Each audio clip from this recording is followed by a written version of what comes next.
We live in a world of endless gadgets, all dazzling, but all inherently fragile. We've been conditioned to believe that history is a settled story, that our ancestors were primitive, slowly chipping away at stone with crude tools, that progress is a straight line leading directly to us. But what happens when that line breaks? What remains when the batteries die and there's nowhere to recharge them? For centuries, our ancestors faced a far more unforgiving world with something fundamentally more reliable. They didn't depend on disposable solutions. They relied on three pillars: ingenious design, durable materials, and the proficiency of their own two hands. They created technologies that were timeless extensions of their skill and their deep understanding of the forces around them. Today we're exploring 12 secrets of ancient energy, from Roman mechanical genius that multiplied human strength 60-fold, to concrete that grows stronger with age, to a mysterious device that might prove our ancestors discovered electricity 1,800 years before Alessandro Volta. And stick around, because later I'll show you how to build a working Roman lifting system using nothing but hardware store materials, a system that can literally multiply your physical strength.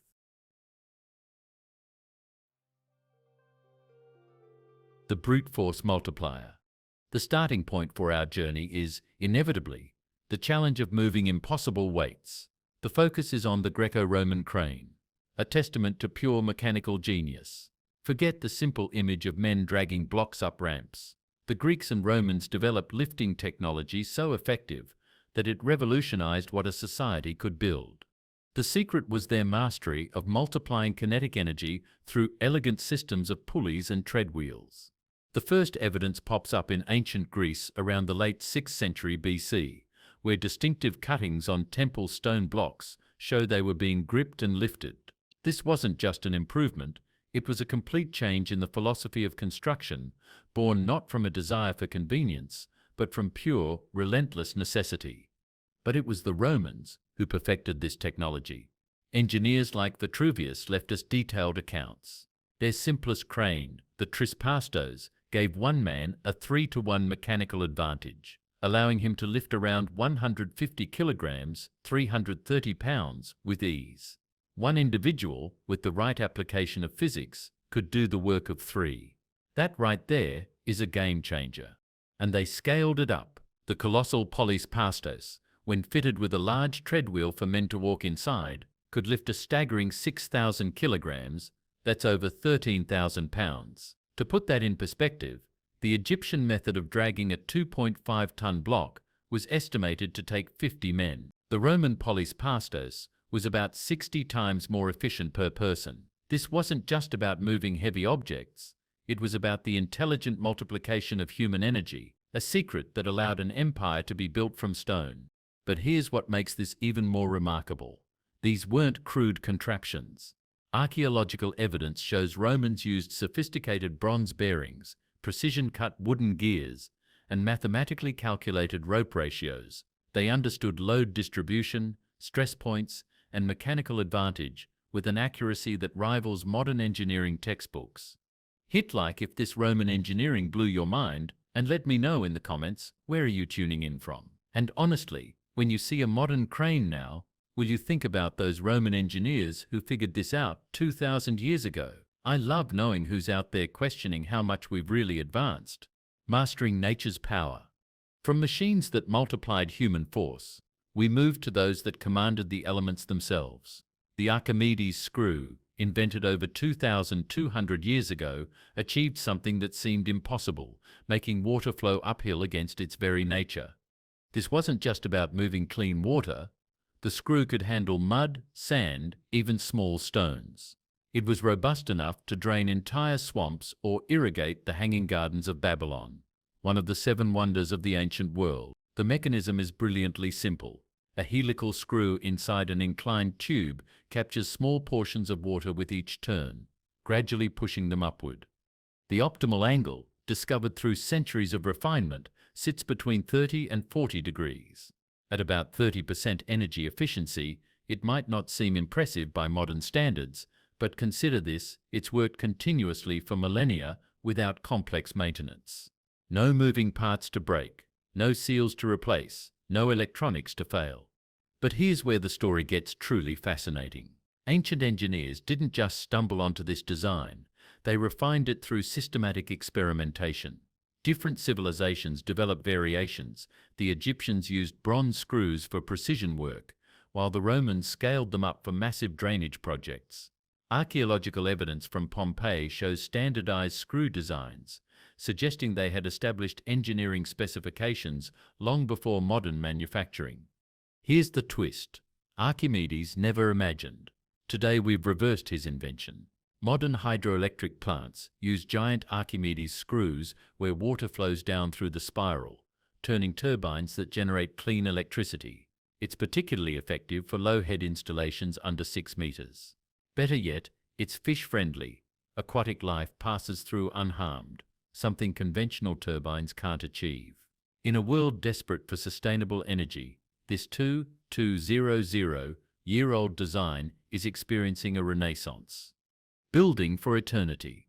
While we're examining Roman engineering genius, here's a secret that puts our modern construction to shame. Roman concrete structures from 2,000 years ago still defy earthquakes and ocean waves. While our modern buildings crumble within decades, the Romans discovered something we're only now beginning to understand. They created self-healing concrete. Their secret ingredient was volcanic ash from Mount Vesuvius, which created a chemical reaction that literally repairs cracks as they form. When seawater enters a crack, it reacts with the volcanic minerals to grow new crystals that seal the damage. This is nanotechnology that occurs naturally. Recent analysis shows that Roman concrete gets stronger over time, not weaker. The lime clasts they mixed in act as microscopic reservoirs of healing agents, activated by water infiltration. It's sustainable engineering at its finest, using local materials to create structures that improve with age. But the Romans didn't stop there. They developed different concrete formulations for different purposes. Lighter pumice-based concrete for dome construction, denser volcanic concrete for underwater foundations, and ultra-strong basalt concrete for military fortifications. Each formula was precisely calibrated for its intended use, showing a level of materials science that we're still trying to fully understand. Compare this to modern Portland cement, which begins deteriorating immediately and requires constant maintenance. The Romans built for eternity. We build for profit margins and planned obsolescence. In our climate crisis, where construction accounts for nearly 40% of global carbon emissions, Roman concrete offers a roadmap to sustainable building that actually improves over time. The power of perfect friction. For centuries, the image of pyramid construction has been dominated by one thing: brute force. But that picture is incomplete. The real secret wasn't just the number of men on the ropes, it was a subtle, almost invisible mastery of physics that slashed the energy needed for the job. The tool was the sledge, but the secret was water. A famous painting from the tomb of Jehuti-Hotep, around 1900 BC, clearly shows a man on the front of a sledge pouring liquid onto the sand in its path. For years this was thought to be purely ceremonial, but in 2014, physicists at the University of Amsterdam tested it. The science behind this is fascinating. By adding just the right amount of water to sand, the sliding friction is reduced by up to 50%. The water forms tiny capillary bridges between the sand grains, making them stick together and creating a firm, smooth surface for the sledge to glide over. It's the same reason you can build a solid sandcastle with damp sand, but not with dry sand. This wasn't an accident. It was precision engineering. Too little water and nothing happens. Too much, and you create a slurry that makes things worse. The Egyptians found the sweet spot through systematic experimentation. They weren't just mindlessly pulling, they were actively engineering the ground beneath them, turning their greatest obstacle, the sand, into their greatest ally. Recent archaeological evidence suggests they went even further. Traces of animal fat have been found on some sledge runners, indicating they combined water-sand preparation with primitive lubrication. They also developed specialized wooden runners with specific curvatures that distributed weight more effectively. This was comprehensive transport engineering, not brute force dragging. DIY, experience ancient physics yourself. Here's where theory meets practice. Throughout this journey, we've seen how ancient engineers multiplied human strength through mechanical advantage. Now I'm going to show you how to experience this Roman genius firsthand using materials from any hardware store. You'll need 3 simple pulleys, 6 meters of nylon rope, 2 sturdy hooks, and a 10 to 15 kilograms test weight. The principle is elegant. Each pulley doubles your lifting force, but halves your speed. With 3 pulleys arranged correctly, you'll lift 40 kilograms while applying force for just 10 kilograms. Here's the setup. Mount 1 pulley at the top. Attach 1 to your weight and use the 3rd as a movable pulley. Thread the rope from the fixed point, through the weights pulley, up through the top pulley, back down through the weights pulley, and finally to you. This creates what Romans called a compound tackle, multiple mechanical advantages working together. When you pull, you'll experience something remarkable. That heavy weight will rise smoothly, almost effortlessly. You're not just lifting an object, you're experiencing the exact same physics that built the Colosseum, the Pantheon, and countless Roman monuments that still stand today. But here's what makes this experiment truly valuable. It reveals how dependent we've become on complex technology. This system needs no electricity, no hydraulics, no rare materials. It works as reliably today as it did 2,000 years ago. When modern systems fail, during power outages, natural disasters, or supply chain disruptions, these fundamental principles remain constant.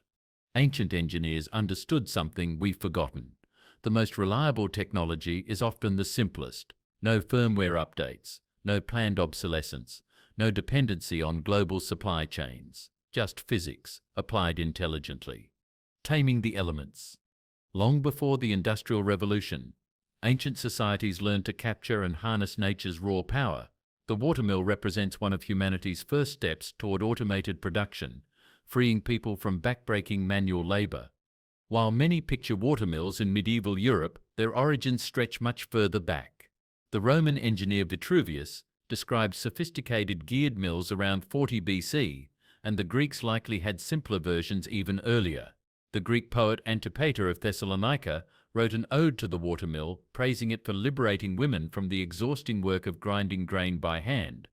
The Romans deployed these across their empire for far more than flour production. Archaeologists have uncovered massive industrial complexes like Barbagal in France, a cascade of 16 water wheels that historians call the greatest known concentration of mechanical power in the ancient world. These installations processed everything from grain to textiles, using sophisticated gear trains to convert water's linear flow into rotational force at optimal speeds. But the real innovation was in their understanding of energy efficiency. Roman mill designers calculated optimal wheel diameters, paddle angles, and gear ratios to extract maximum power from available water flow. They developed overshot wheels for high-head installations and undershot wheels for rivers with strong current but low drop. Each design was mathematically optimized for its specific environment. When rivers weren't available, the solution came from the sky. Persian engineers around the 7th century AD developed the first practical windmills.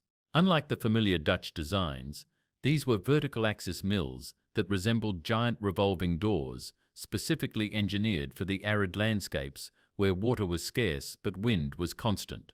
In northern Europe, the windmill evolved independently, adapting the same gear multiplication principles used in watermills. But European windmills added crucial innovations, adjustable sails that could be angled for different wind speeds, and automatic orientation systems that kept the mill facing into the wind. These weren't just tools, they were sophisticated examples of renewable energy engineering that operated completely off-grid. The lost machines of Herodotus. We now return to the sands of Giza to confront one of history's most intriguing puzzles. The Greek historian Herodotus, writing around 450 BC, left us a tantalizing clue about pyramid construction that mainstream archaeology still struggles to explain. He described machines formed of short wooden planks that raised stones from one level to the next. What were these mysterious devices? His description suggests sophisticated mechanical systems rather than simple ramps, a picture of precision engineering that doesn't match the conventional narrative. Of course, we must approach Herodotus cautiously. He was writing 2 millennia after the Great Pyramid's completion, and he was known to mix careful observation with second-hand accounts. Yet his words have sparked centuries of speculation. Some researchers propose that the Grand Gallery inside the Great Pyramid wasn't merely a passageway, but housing for an elaborate counterweight system designed to lift massive blocks. The gallery's precise dimensions, unusual corbelled ceiling, and series of mysterious holes might have supported a sophisticated pulley arrangement. Others point to enigmatic artifacts found throughout Egypt, grooved basalt objects that some interpret as primitive pulleys, and rope fragments showing wear patterns consistent with heavy lifting operations. There are also the curious unfinished obelisks that show evidence of sophisticated cutting and lifting preparation that was abandoned mid-process. The lack of definitive physical evidence has led many to dismiss these ideas entirely. But consider this: if the Egyptians did use sophisticated lifting machines, they would have dismantled them upon completion, recycling the valuable wood and metal components. What Herodotus may have recorded was the echo of a lost technology, filtered through generations of storytelling but preserving a kernel of mechanical truth. Recent computer modeling suggests that the internal ramp theory, where blocks were lifted through the pyramid's interior, could have worked with the right mechanical aids. Perhaps Herodotus wasn't describing fantasy, but a forgotten chapter in the history of engineering. The fire that conquered seas. The Byzantine Empire guarded a military secret so devastating that enemies called it liquid fire of the devil. Greek fire was an incendiary weapon that burned even on water, projected through bronze siphons that functioned like ancient flamethrowers. The exact formula died with its creators around 1453 AD, but chemical analysis of residues suggests it contained petroleum distillates, quicklime, and possibly sulfur or phosphorus compounds. What made it truly revolutionary wasn't just its destructive power, but the sophisticated delivery system that made it possible. The Byzantines developed hand-pumped siphons that could project streams of burning liquid up to 15 meters. These weren't crude catapults hurling fire pots. They were precision instruments with bronze nozzles, pressure chambers, and pumping mechanisms that anticipated modern flamethrower technology by over 1,000 years.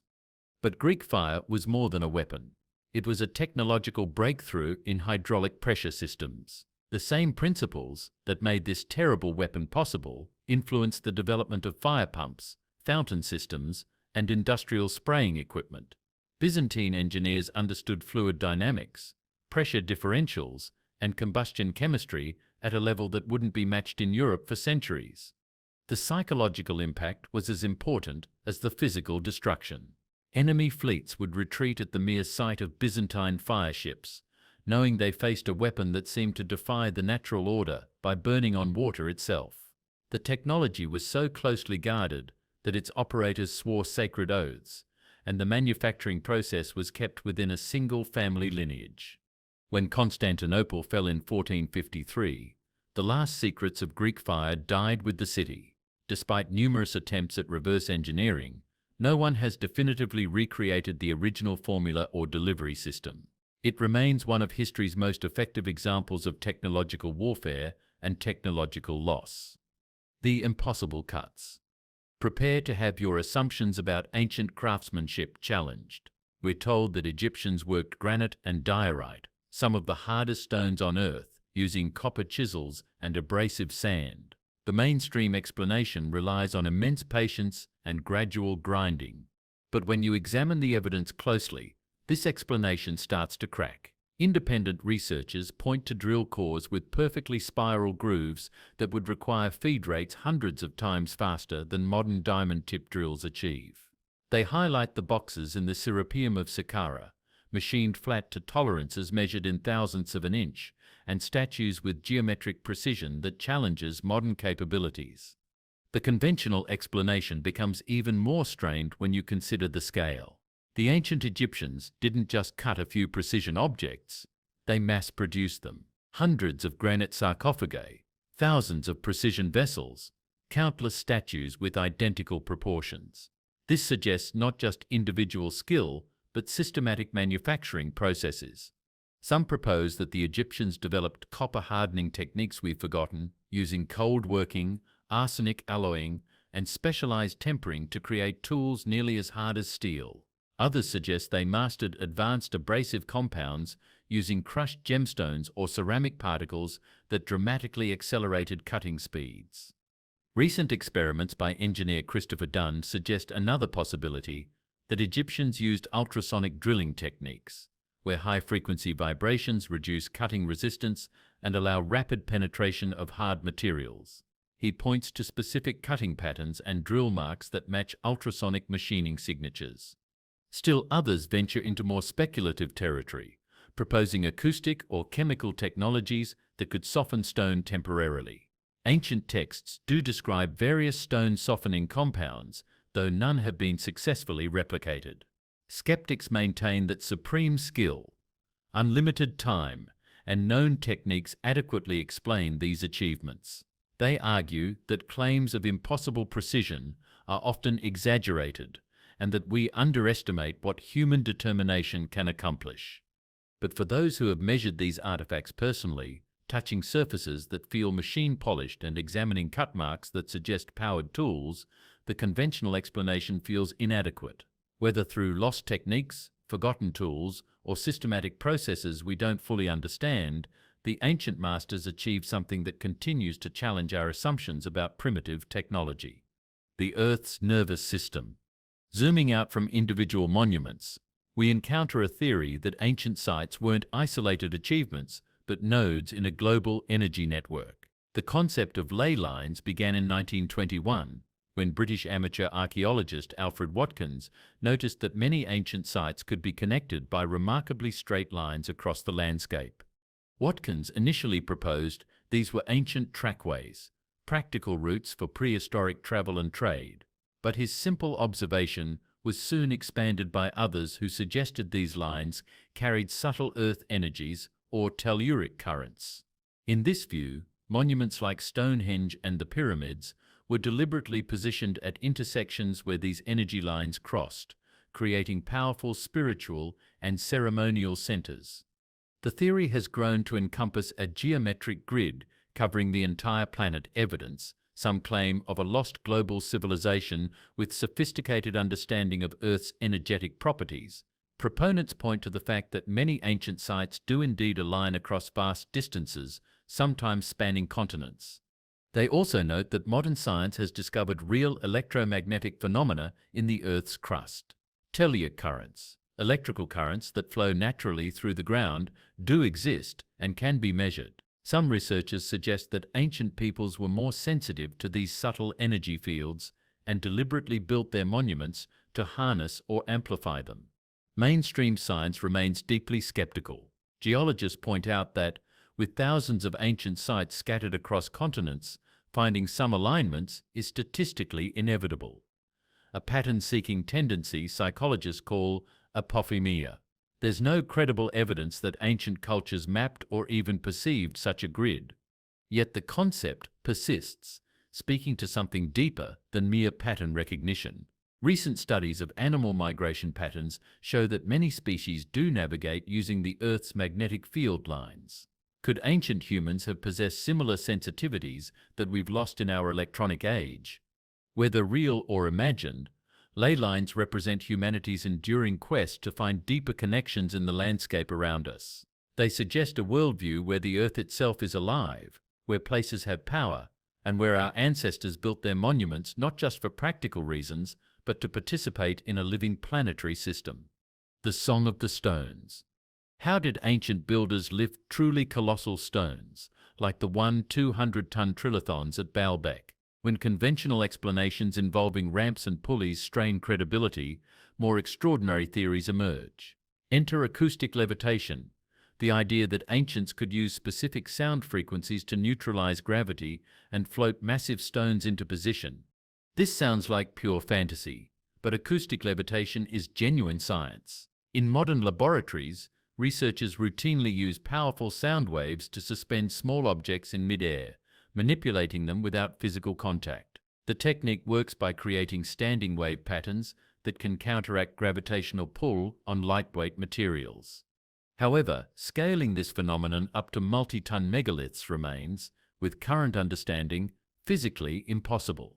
The energy requirements would be astronomical, and no known acoustic technology could generate the necessary power levels to levitate massive stones. Yet legends of such capabilities persist across cultures, with remarkable consistency. Medieval Arab historians wrote that Egyptian builders used special chants to make stones weightless. Tibetan traditions speak of monks using precisely arranged horns and drums to levitate building blocks up mountainsides. Similar stories appear in Celtic, Native American, and South American traditions. Proponents point to the unusual acoustic properties found in many ancient sites, chambers that amplify and focus sound in unexpected ways. The Great Pyramid's King's Chamber resonates at 440 Hz, the same frequency as the musical note A. Newgrange in Ireland amplifies whispers to audible levels throughout its passages. Stone circles, like Stonehenge, create complex acoustic phenomena that modern sound engineers struggle to replicate. Some researchers propose that these sites were designed as resonance machines, tools for manipulating vibrational energy in ways we don't yet comprehend. They suggest that ancient builders understood acoustic principles that allowed them to reduce the effective weight of stones through sustained sound pressure. The physics remains dubious, but the persistence of these legends across unconnected cultures raises intriguing questions. Were these stories pure mythology, or dim memories of lost technologies that work through principles we don't yet understand? In the absence of proof, acoustic levitation remains in the realm of speculation, a fascinating what-if that challenges us to consider whether our ancestors possessed knowledge that transcends current scientific understanding. The Baghdad batter. We arrive at our most intriguing mystery, a device that fits in your palm but could rewrite our timeline of technological development. In 1938, archaeologists discovered a small clay jar near Baghdad, Iraq. Inside was a copper cylinder containing an iron rod dating to the Parthian period between 250 BC and 224 AD. Its purpose remains one of archaeology's greatest puzzles. But examine its components, and one possibility emerges: fill the jar with acidic liquid, vinegar, citrus juice, or fermented beverages, and it becomes a galvanic cell, producing measurable electric current. If this interpretation is correct, our ancestors discovered electrical principles over 1,800 years before Alessandro Volta's famous experiments. But what would they use electricity for? The most plausible theory involves electroplating, using the current to deposit thin layers of gold or silver onto objects, creating durable, beautiful finishes that would have seemed magical to ancient observers. Recent experiments have shown that arrays of these devices could generate enough current for practical electroplating. Archaeologists have found Parthian jewelry with incredibly thin, uniform gold plating that would be difficult to achieve through conventional ancient techniques, but perfectly matches electroplated finishes. Others propose medical applications, early experiments in electrical stimulation for pain relief, similar to modern TENS units. Ancient texts do describe various forms of electrical therapy using divine sparks and healing lightning, though these could be metaphorical rather than literal descriptions. Some suggest religious uses, where mild electrical sensations might have been interpreted as divine touch during ceremonies. The Parthians were sophisticated in their religious practices, and the ability to create divine lightning on command would have been powerful proof of priestly authority. But here's what makes this mystery truly compelling. It's not an isolated find. Similar objects have been discovered throughout the ancient Middle East, suggesting this wasn't a unique experiment, but part of a broader technological tradition that has been completely lost to history. Skeptics argue the device was simply a storage vessel for scrolls, and its resemblance to a battery is pure coincidence. They point out that if the ancients had electricity, we should find evidence of its use elsewhere: electrical systems, lighting, powered machinery. But this assumes that ancient electrical technology would resemble our own. Perhaps they discovered limited electrical phenomena and used them for specific purposes we haven't considered. Perhaps the knowledge was restricted to particular craftsmen or religious orders and died with them. Without written instructions or definitive context, we can't be certain of its true purpose. But this small jar represents something profound, proof that what we think we know about the past is constantly being challenged.